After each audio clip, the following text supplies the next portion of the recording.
Hello lovely people, welcome back to Quick Guide.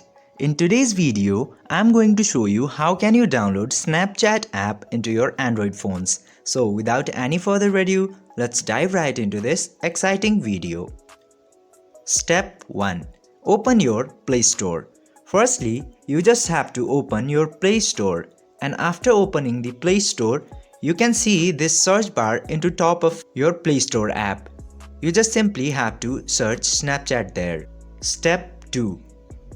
Install the Snapchat. Now after searching the Snapchat, Play Store will show you this Snapchat app into there. You just simply have to click into that. And now you can see this blue install button here. You just simply have to tap into that. And after a short processing, depending on your network connection, Snapchat app will be downloaded into your phone. I hope this video was helpful for you. If yes, don't forget to like, share and subscribe to the channel to never miss another update. Thank you for watching.